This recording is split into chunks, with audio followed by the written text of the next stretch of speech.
শোনার সুযোগ করে দিয়েছিল। এমন একজন কোরআনের পাখিকে আমরা হারিয়েছি, যিনি চট্টগ্রামের প্যারেড ময়দানে 1 ঘন্টা তাফসীর করেছেন, আর একজন নয়, দুইজন নয়, 34 জন বিধর্মী ধর্মের মুখে লাথি দিয়ে ইসলাম গ্রহণ করেছে। জান্নাতে যেতে পারবে না। আমার এই গরিব উম্মত জান্নাতে না ঢোকা পর্যন্ত অন্য কোন নবীর উম্মতেরা জান্নাতে ঢুকতে পারবে না। সুবহানাল্লাহ বলবেন না? যত সুসংবাদ আমরা শুনেছি, অন্যতম একটি সুসংবাদ আমাদের জন্য, সেটা হলো রাসূল আকরাম সাল্লাল্লাহু আলাইহি ওয়াসাল্লামের এই ইতিম উম্মতকে আল্লাহ তাআলা একবারে গজব দিয়ে শেষ করবে না। এই পৃথিবীর জমিন থেকে অনেক জাতিকে আল্লাহ একবারে গজব দিয়ে শেষ করে দিয়েছেন। শুধু আপনার আমার নবীর মহব্বতে আমাদেরকে একবারে গজব দিয়ে আল্লাহ তাআলা মারবেন না। এ নবী উম্মত হতে পেরে আমরা তারাই তো গর্বিত, যারা রাসূলের ইজ্জত নিয়ে কোন বেঈমান যখন কথা বলে, রাসূলের ইজ্জতের উপরে টানাটানি করে, মুসলিম নামদারি কিছু মুনাফিকের বাচ্চারা বাংলার জমিনে সহ্য করতে পারে, ঈমানদার মুমিন কখনো এটা সহ্য করতে পারে না। ফ্রান্সের সরকার ম্যাকরনকে দাওয়াত দিয়ে বাংলার জমিনে যারা জামাই আদর করে পেট ভরে খাইতে দেয়, ফুলের মালা গলায় দিয়ে সাদর সম্ভাষণ জানিয়ে বিমানবন্দরে পৌঁছাই দিয়ে তাকে আবার ইনভাইট করে আসার জন্য, আল্লাহর কসম বাংলার জমিনে ঈমানদার না মুনাফিক ছাড়া জয় বলেন কথা ঠিক কিনা? আমার বন্ধুগণ, এজন্য কাজী নজরুল বলেছেন, বিশ্ব নবীর অপমানে যদি না কাঁদে তোর মন, মুসলিম নয় মুনাফিক তুই, রাসূলের দুশমন। জোরে বলুন ঠিক কিনা? তবে আমার বাংলাদেশে আপাতত কোনো মুনাফিক নাই।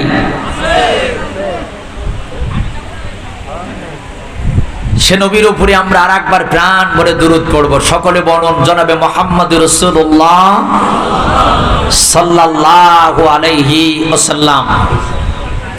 ভাইরা আমার, সন্ধ্যা থেকে নিয়ে অনেক উলামায়ে কিরামের কাছ থেকে বাস্তবতার আলোকে কোরআন হাদিসের নিরীক্ষে অনেক জ্ঞান গর্ব আলোচনা আপনারা শুনেছেন এবং শুনবেন। আল্লাহ রাব্বুল আলামিন বক্তাদের বক্তৃতা, শ্রোতাদের শ্রবণ, আয়োজকদের এই আয়োজনকে জান্নাতের জন্য যেন কবুল আর মঞ্জুর করেন। সকলে একবার বলুন আমিন। আলোচনার শুরুতেই আমি সর্বপ্রথম একটি কথা আপনাদেরকে খুব গুরুত্বের সাথে বোঝাতে চাচ্ছি। তাম পৃথিবীতে যত ধর্মীয় গ্রন্থ আছে, আপনি ত্রিপিটক, রামায়ণ, মহাভারত, ঋগ্বেদ, সামবেদ, যজুর্বেদ, অথর্ববেদ, যত গ্রন্থ আছে এই পৃথিবীতে, কোন গ্রন্থ এটা পড়তে গেলে, ধরতে গেলে, শুনতে গেলে কোনো বাধা নিষেধ এগুলা নাই। মন চাইলেই পড়তে পারবেন, ধরতে পারবেন, শুনতে পারবেন। শুধুমাত্র মহাবিশ্বের মহাবিশ্বয় এই মহাগ্রন্থ আল কোরআনুল কারীম, এটা মন চাইলেই শোনা যায় না, মন চাইলেই ধরা যায় না, মন চাইলেই এটা পড়া যায় না। এটা ধরতে গেলে, পড়তে গেলে, শুনতে গেলে বলুন তো আল্লাহর পক্ষ থেকে কিছু বাধা, কিছু নিষেধ আছে না নাই? অবশ্যই আছে।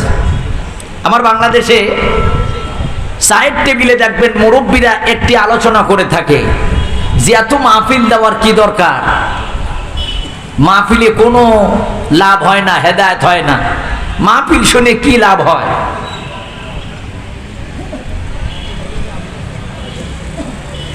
আমার বন্ধুগণ, আমি ওনাদের সাথে একমত, আসলে কথাটা সঠিক। এ কারণেই মাহফিলে লাভ হয় না। বাংলাদেশে যত মাহফিল হয়, গোটা বিশ্বের অন্য কোন রাষ্ট্রে এত মাহফিল আপনি পাবেন না। কিন্তু আমাদের ভিতরে এই আলোচনাটা থেকেই যায় যে মাহফিলে কোনো উন্নতি হচ্ছে না, হেদায়েত হচ্ছে না। কেন? সর্বপ্রথম আমরা জানি যে একজন বিধর্মী এই কোরআনের তাফসীর করেছিলেন গিরিশচন্দ্র, সর্বপ্রথম বলা যায় না? আচ্ছা বলুন তো, যিনি কোরআনের তাফসীর করলেন, অনুবাদ করলেন গিরিশচন্দ্র, উনি কি মরার সময় হেদায়েত পাইছিল? কথা বলা লাগবে না। আবু জেহেলের মতো বেঈমান সারা রাত জেগে কোরআন তেলাওয়াত শুনতেন।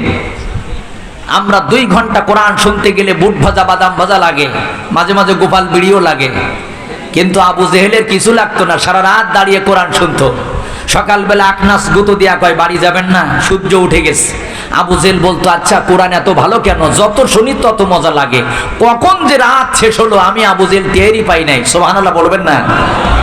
যে আবু জেহেল সারা রাত জেগে কোরআন শুনেছে, বলুন তো মরার সময় আবু জেহেল কি হেদায়েত পাইছিল? রাসূলের আপন চাচা আবু তালিব বিশ্বনবীকে এত মহব্বত করতেন, নিজের সন্তানটাকে খাটের এক পাশে রেখে মুহাম্মদ সাল্লাল্লাহু আলাইহি সাল্লামকে বুকের সাথে জড়িয়ে রাত্রিবেলা ঘুমিয়ে থাকতেন। কেউ তাকে যাতে কষ্ট না দেয়, ব্যবসায় গেলেও সাথে করে নিয়ে যেতেন। আল্লাহ রাসূলের মুখে হাসি, আবু তালিবের মুখে হাসি। রাসূলের একটু কষ্ট হলে আবু তালিবের বেশি কষ্ট হতো। আচ্ছা বলুন তো এই চাচা কি হেদায়েত পাইছিল? না। কেন? একটি মাত্র কারণ, গিরিশচন্দ্র কোরআনের ব্যাখ্যা করেছেন, অনুবাদ করেছেন, তাফসীর করেছেন। একটি মাত্র ব্যর্থতা ছিল গিরিশচন্দ্রের, সে কোরআন পড়েছে, কোরআন শুনেছে, কিন্তু বাস্তব জীবনে কোরআন মেনে নিতে পারে নাই। কথা বলুন ঠিক কিনা? আবু জেহেলের একই অবস্থা, বাস্তব জীবনে কোরআন মানতে পারে নাই। আবু তালিবের একই অবস্থা, আল্লাহ রাসূলের আদর্শ বাস্তব জীবনে মানতে পারে নাই। আজকে আমার বাংলাদেশে অনেক মাহফিল হয়, 10 লক্ষের মতো শ্রেষ্ঠ কোরআনের হাফেজ আমার বাংলাদেশে। মসজিদ মাদ্রাসা আলেম ওলামাদের অভাব নাই। একটি মাত্র ব্যর্থতা আমাদের, যে কোরআনের মাহফিল হচ্ছে ঠিকই, কিন্তু এই কোরআনটা যেখানে পৌঁছানোর দরকার, এই কোরআনটা যেখানে থাকার দরকার, বাস্তব জীবনে কোরআন দিয়ে রাষ্ট্র সমাজ সংসার চালানোর দরকার, সেইটা আজকে বাস্তবতা আমরা দেখি না। কথা বলো ঠিক কিনা? আমার বন্ধুগণ, সারাটা জীবন যদি এভাবেই চলে কোনো লাভ নাই। মধুর বোতলে যদি আপনি সিপিটা লাগায়া সারাদিন চাটাচাটি করেন, মধুর স্বাদ কি জিহ্বায় পাওয়া যাবে? না, বাস্তব জীবনে মেনে নিতে হবে। আচ্ছা বলেন, আজকের এখানে যতটুকু আলোচনা হবে আমরা শোনার সাথে সাথে এবং বাস্তবে এই মুহূর্তে মানতে চাই। কি আপনারা রাজি আছেন? কারা কারা রাজি আছেন? হাত দেখান তো। লিল্লাহি তাকবীর। আল কোরআনের আলো, আল হাদিসের আলো, লিল্লাহি তাকবীর। যদি আপনারা বাস্তব জীবনে মানার নিয়াত করেন, সর্বপ্রথম আমি 3টা আমলের কথা বলি।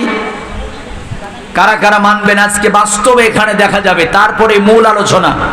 আমি বেশি ওয়াজ আপনাদের দিব না, যে ওয়াজগুলো মনে রাখা যায় এতটুকু ওয়াজ আমি আপনাদের সম্মুখে দিতে চাই ইনশাআল্লাহ। কোরআন হাদিস রিসার্চ করে দেখা গেছে, মন চাইলেই কোরআন আপনি ধরতে পারবেন না, শুনতে পারবেন না, পড়তে পারবেন না। যদি এর ব্যতিক্রম করেন কোনো লাভ হবে না, হেদায়েত পাওয়া যাবে না। এ কোরআন পড়তে গেলে, শুনতে গেলে কমপক্ষে 3টা আইন মানতে হবে আল্লাহর। জোরে বলুন কয়টা? আরো জোরে। 3টা বিধান, 3টা আইন আপনাকে মানতে হবে কোরআনের মাহফিলে এসে। বক্তা, শ্রোতা, কমিটি, মহিলারা যারা আছেন সবাই এই 3টা আমল যতক্ষণ না করবেন কোনো লাভ তার নাই। বিনা কারণে যারা রাত জাগে, গবেষণা করে ডাক্তাররা বলেছেন যে তার আমাশার ব্যায়াম হওয়ার সম্ভাবনা আছে। প্রথম নাম্বার বিধান, কোরআন শুনতে গেলে কোরআনুল কারীমের 16 নম্বর সূরা, সূরাটার নাম সূরাতুল নাহল। বলেন তো কোন সূরা? সূরাতুল নাহল, 14 নম্বর পারা, 17 নম্বর ছাপা, আয়াত নাম্বার হলো 98। কত নাম্বার?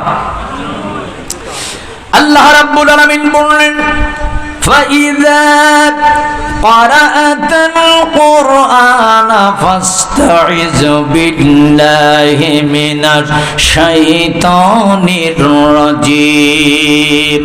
যেরকম আল্লাহু আকবার। আল্লাহ রাব্বুল আলামিন বললেন, আমার এই কোরআন যখন পড়া শুরু করবা, তুমি বক্তা আসাদুজ্জামান হতে পারো, মনোয়ারচিন মুমিন হতে পারো, তামাম পৃথিবীর শ্রেষ্ঠ আলেম তুমি হতে পারো। তুমি যত বড় বক্তা হও না কেন, আলেম হও না কেন, এ এই তালার আরশ নগরের যত ভালো শ্রোতা তোমরা হও না কেন, এ কোরআন পড়া শুরু করতে গেলে প্রথমে একটা আমল তোমাদের করতে হবে, সেটা হলো আউযু বিল্লাহি মিনাশ শাইতানির রাজিম পড়ে নিতে হবে। বিতাড়িত শয়তান থেকে পানা যেতে হবে কার কাছে? আরো জোরে বলেন, কার কাছে? আল্লাহর কাছে পানা চাইতে হবে। কেন? আমরা যে আল্লাহর গোলাম, ইবলিস শয়তানও কার গোলাম? আমিও যার গোলাম, আমার বাবাও তার গোলাম, আমার মাও তার গোলাম, এদেশের রাষ্ট্রপতিও সেই আল্লাহর গোলাম, এদেশের প্রধানমন্ত্রী কার গোলাম? গোটা পৃথিবীর শ্রেষ্ঠ ক্ষমতাওয়ালা নেতা যিনি, তিনি কার গোলাম? তিনিও আল্লাহর গোলাম। এবার আপনারা বলেন, একটা বাড়িতে যদি গোলাম থাকে আর মালিক থাকে, এই বাড়িতে আইন জারি করা, এইটা করা যাবে, এইটা করা যাবে না, এইটা করতে পারবা, এইটা পারবা না, এইটা কি ওই বাড়ির মালিকের কাজ না গোলামের কাজ? কথা বলেন। নিঃসন্দেহে এটা হলো বাড়ির মালিকের কাজ। কারণ গোলাম যদি বাড়ির মালিকের উপরে মাতবাড়ি বেশি করে, ওই গোলামের চাকরি কি থাকবে না ভাগবে? আমার বন্ধুগণ, আসমানের মালিক যিনি, জমিনের মালিক যিনি, আমাদের হায়াতের মালিক, মৌতের মালিক, ইজ্জতের মালিক, অত ইজ্জু মান তাশা অত জিল্লু মান তাশা, যিনি রাজাদিরাজ সম্রাটের সম্রাট, যার কাছ থেকে পৃথিবীতে এসেছি, আবার যার কাছে একদিন চলে যাওয়া লাগবে। এই পৃথিবীর মানুষ একমাত্র গোলামি করবে সেই আল্লাহর।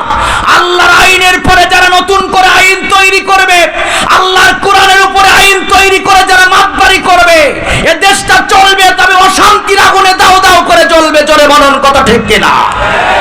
কারণ মালিকের উপরে মাতবাড়ি করা যায় না, এটা গোলামের কাজ না। ঠিক বললাম না ভুল বললাম? তাহলে প্রথম নাম্বার আমাদের কাজ হলো আউযু বিল্লাহি মিনাশ শাইতানির রাজিম, এটা পড়ে নেওয়া। সবাই আমার সাথে আগে পড়ে নেন, সবাই বলেন আউযু বিল্লাহি মিনাশ শাইতানির রাজিম, বিসমিল্লাহির রাহমানির রাহিম। বলুন আল্লাহু আকবার। তাহলে আলোচনা শুরু করতে গেলে প্রথমে কয়টা বিধান মনে রাখেন? তিনটা। একটা বললাম, আর বাকি আছে কয়টা? দুইটা। 2 নম্বর বিধান হলো কোরআনুল কারীমের 58 নম্বর সূরা, 28 নম্বর পারা, 2 নম্বর সাফা। সূরাটার নাম সূরাতুল মুজাদালা। আয়াত নাম্বার হলো 11। কত নম্বর আয়াত? 11 নম্বর আয়াতে কারীম আল্লাহ রাব্বুল আলামিন ডেকে বললেন, ইযা কিলা লাকুম তাফাসসউ ফিল মাজালিসি ফাফসউ ইয়াফসাহিল্লাহু লাকুম। সূরা আল্লাহু আকবার। 2 নম্বর বিধান হলো, যেখানে কোরআন হাদিসের আলোচনা হবে, কোরআনের মজলিস কায়েম হবে, তোমাদের যদি ফাঁকা বন্ধ করতে বলা হয়, তোমরা ফাঁকা বন্ধ করে তোমরা কি করবা? ফাঁকাগুলো বন্ধ করে দিবা। এই বিধান, এটা কি মোল্লার কথা না আল্লাহর কথা? আল্লাহর কথা। আজকে যারা মানবে অবশ্যই তারা ফাঁকা জায়গা বন্ধ করে বসবে। আপনারা বলেন তো, আজকের এই কোরআনের মাহফিল আপনারা নিশ্চয়ই খুশি, এলাকাবাসী খুশি, ফেরেশতারা খুশি, তারকারাজি খুশি, সবাই খুশি। কোরআনের মাহফিলে একজনও খুশি, তার নাম কি? সবাই কথা বলেন, তার নাম কি? শয়তান। শয়তান ফাঁকা জায়গায়, আমার বন্ধুগণ, শয়তান কিন্তু রাখতে ভালোবাসে যে মানুষ যেন গায়ে গায়ে না বসে। ফাঁকা জায়গায় কে বসে বলেন তো? শয়তান বসে। এবার আপনারা বলেন, শয়তান আমাদের বন্ধু না শয়তান আমাদের শত্রু? শয়তান আমাদের শত্রু। এখন শয়তান হলো 2 প্রকার, একটি হলো জিন শয়তান, আর একটা কি শয়তান? মানুষ শয়তান। জিন শয়তান তাড়ানোর পদ্ধতি হলো, আপনি যখন কোরআনুল কারীমের কোন আয়াত তেলাওয়াত করবেন, বিশেষ করে আয়াতুল কুরসি পড়বেন, ফু দিবেন, শয়তান চিল্লাইতে চিল্লাইতে ভাগবে, দৌড় মারবে। আচ্ছা, মানুষ শয়তান যেগুলো আছে আজকের ময়দানে, গোটা কোরআন সব যদি খতম করে ফু দেওয়া হয়, ওরে কি তাড়ানো যাবে? ওরে তাড়ানো যাবে না। শুধুমাত্র ওকে চিনে রাখবেন মানুষ শয়তান কোনগুলা। কে মানুষ শয়তান আপনি চিনবেন কিভাবে? আখিরি দোয়ার আগে যদি আপনারে গোতাগতি করে, দোস্ত বাড়ির দিকে চল, ওয়াজ ভালো হচ্ছে না, বাড়িতে যাই, এরকম করে যদি আপনারে ডিস্টার্ব করে, মোবাইল করে আপনার পাশে বসে, দেখবেন কিছু বলবে না, পিছন থেকে উঠে বগলের তলা দিয়ে হাত দিয়ে আস্তে করে চাবি ধরে বলবেন যে হুজুর মাল একটা পাওয়া গেছে। ঠিক আছে তো? হাত কেন উঁচু করে বলবেন এই দেখেন অরিজিনাল মাল এই পাওয়া গেছে আজকে আরশনগর মাহফিলে, এটা ইবলিস শয়তান ছাড়া আর কিছু না। ঠিক আছে তো? কথা বলেন না কেন আমার বন্ধুগণ? তাহলে এটা আমরা 2 নম্বর বিধান শুনলাম, ফাঁকা জায়গা বন্ধ করে বসেন। আর বাকি আছে কয়টা? একটা।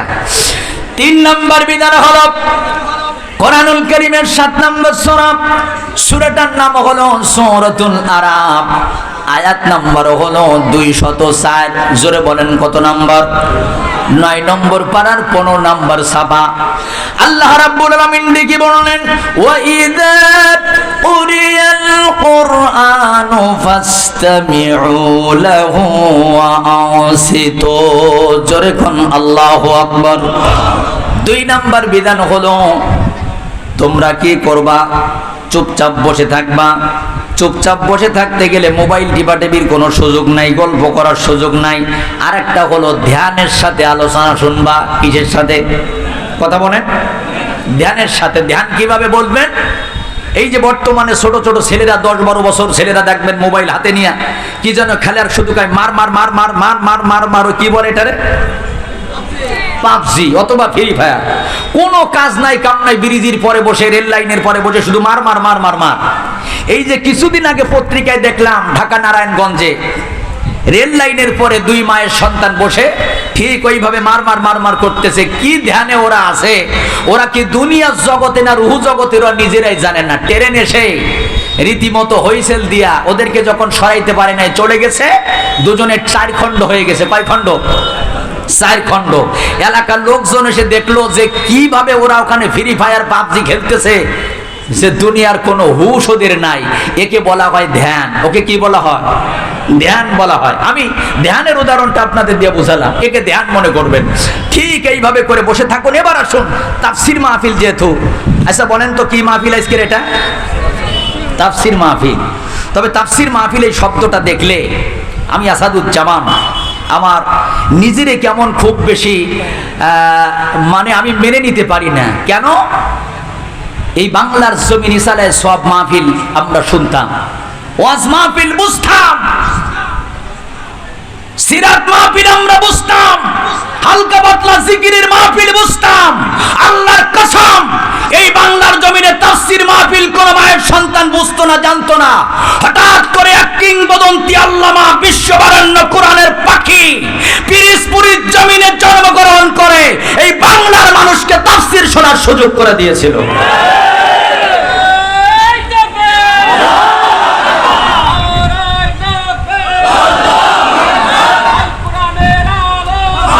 আমার মুসলমান ভাইরা,